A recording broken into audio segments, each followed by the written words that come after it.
Is BKS Duelist bringing you the 5th and decisive map of this attack. The Sarna Supremacy looks to stay in the game by getting a second planet from its only one that it holds, its home planet of Sarna. While the defenders look to keep the world for their own as a neutral planet. This is TC Snowblind, a large, cold map. 4 versus 4. Decisive map 5 of 5. I'll be your commentator this evening. We can see that Ben is taking Ryakin, Ivan in a Masakari.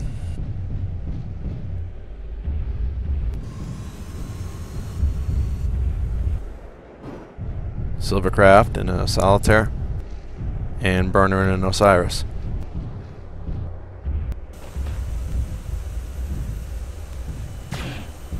Cesare and Hephaestus. Bob and Black Lantern. Starchild and an Arrow MK2. Arrow 4 missiles, which are like cruise missiles. And Vic Viper in a Donar Echo Blood Wasp.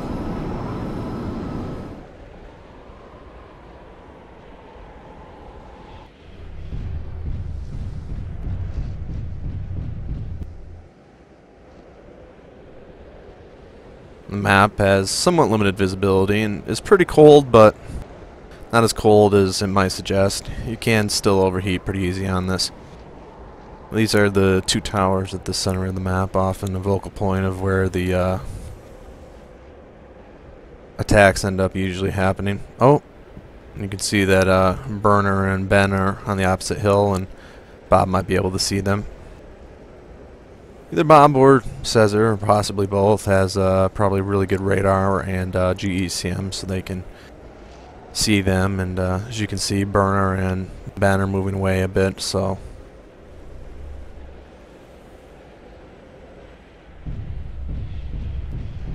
they might be able to get a visual up there. Maneuvering like he does see them, I think.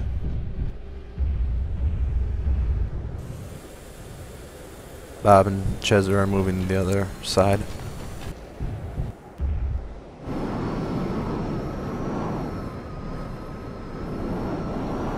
Vic flying around a bit, probably trying to find his target.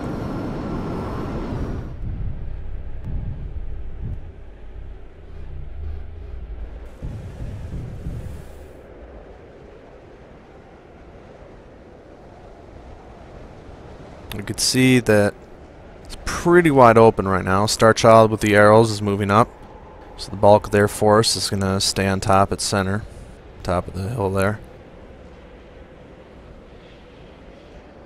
Imagine the Donars keeping an eye on the enemy team and letting his ground forces know where everything's at.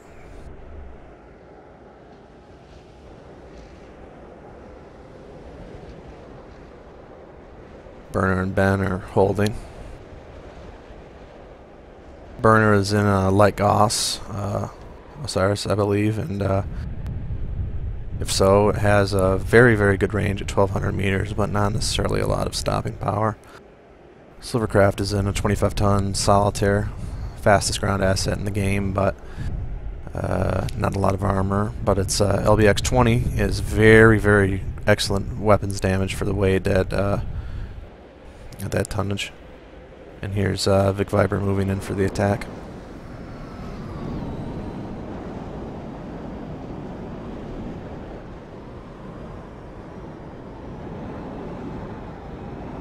You just might be keeping an eye on him. Oh, there he goes. That's a heavy large laser, I believe. That does damage up to 600 meters and does it over time though, so you need to focus fire. Need to keep your laser on target. This Donar against these assets can definitely do a lot of damage in a hurry, and they don't have really the necessary weapons to fire back upon it.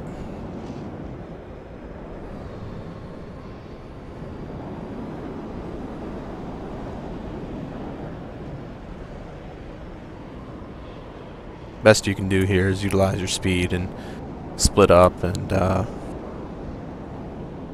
appears to be what they're doing here.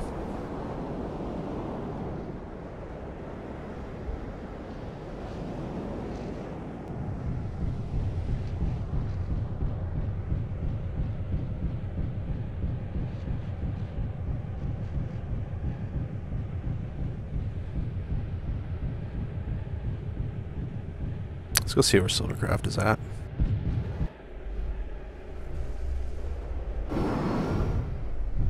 There he is.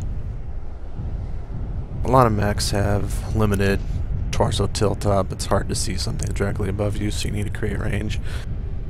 Silvercraft probably has the best weapons out of these assets because he has machine guns which can hit from 1,600 meters out. Given enough time, they certainly could do some pretty significant damage on that Donar. You can see that Starchild and his cruise missile arrow pulse is stuck on top of the mountain. Imagine that Bob and the others are, yep, they're moving up to attack.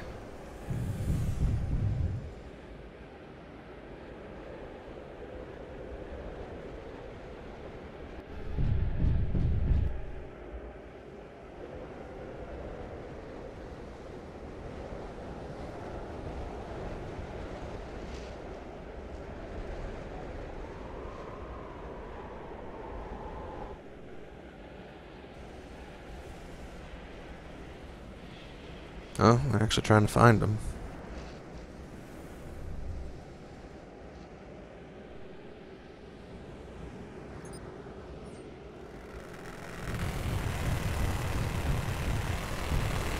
That's a glitch. I don't think he's not actually firing his weapons right now. Burner could get a shot off. He's got pretty good aim, and that light Goss has got enough range that it could hit. Won't do a ton of damage, but anything you can really do, because a Donar is dangerous but doesn't have a ton of armor. Rather relying upon its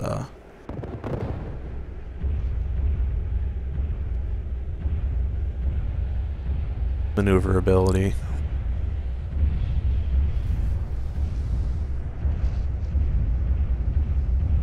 Masakari is very key to their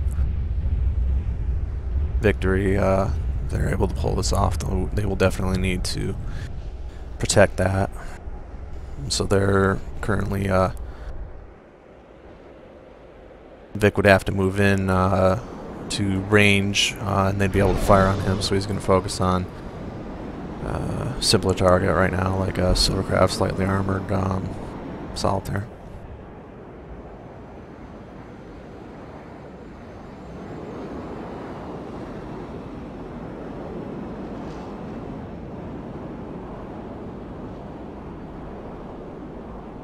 Not a lot you can do, but just kind of run and try and get to cover.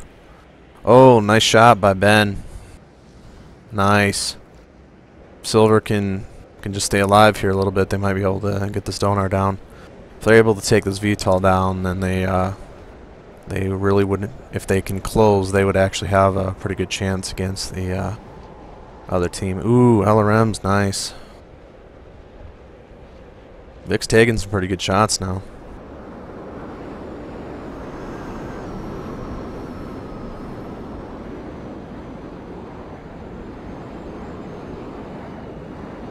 Looks like Bob and Chezzer are finally moving up. Forced the Masakari to fight 2-on-1. But Osiris is certainly best at long range. The arrows should mostly be taken out of the game right now because of the speed of the ground assets.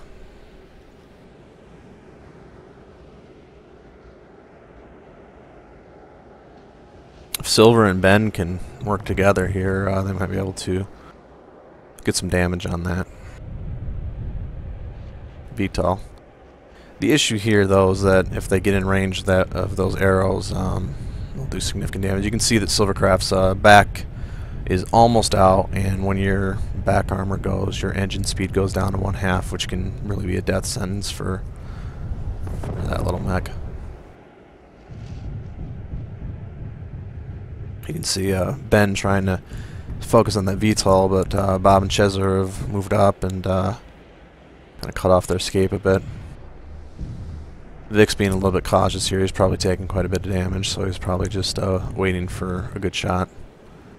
Silver's damaged, so he's going to come up and meet up with these guys and force them to bring the ground assets in close.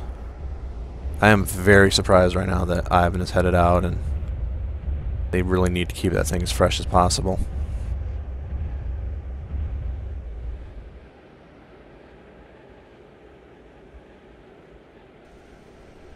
Starchild's moving up, interesting. He's going to try and blind fire some arrows in there.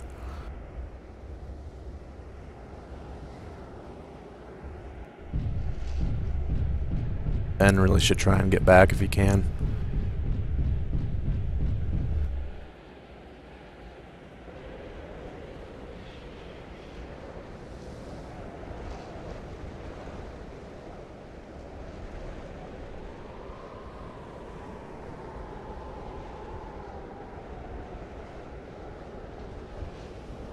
You can see this map is gigantic.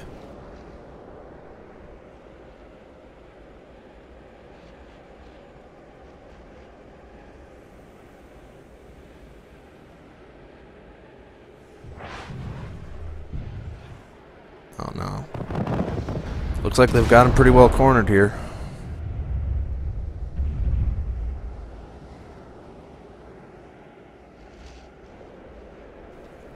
Ben is getting in pretty decent positioning. If you can keep the VTOL off of him, you might be able to keep him busy. Ooh, the arrow asset though. That's actually pretty good range for the cruise missiles to get a lock and do some significant damage. Interesting battle of positioning right now. Ben's trying to keep them busy, perhaps to allow his teammates to reposition. Neither Bob or Chezzer is necessarily in a frontline battle mech, but at the same time, these are skilled pilots, and especially the Blood Asp can, the Bob's mech can certainly do some damage over time, utilizing its speed to minimize the damage it takes. Starchild's moving up to try and fire some missiles into there and force them to come out, or at least do some damage.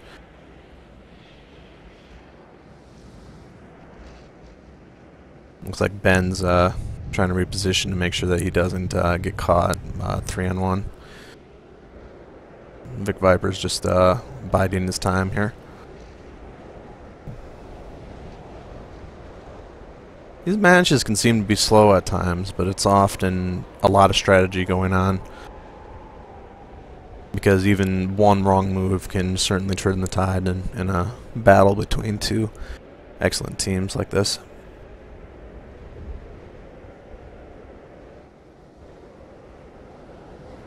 Yeah, it looks like they're moving up for the attack. Ben's moving in, so they're going to force them to make a move here. They'll dumbfire some cruise missiles in here, perhaps even try and get a lock. So they're going to force them to fight. ATM's interesting. Accurate missiles at mid-range, but oh, here come the arrows. That should just about do it. They just took out two of his teammates. Vic will move in now from the sky and start attacking. Ben's pretty beat up, I'm sure, by now.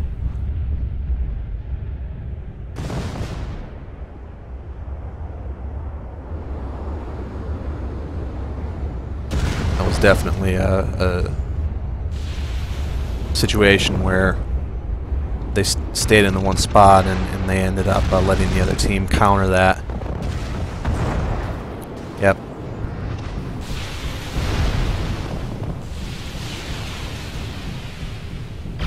An interesting battle, for sure.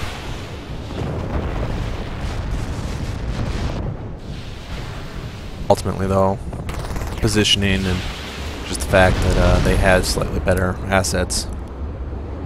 Anyway, that'll do it. The stick commonality, excuse me. The Sarna Supremacy lives to fight another day. grabs 2 planets and positions themselves in much better for turn 3 coming up on the next play day, which should probably be a week from now.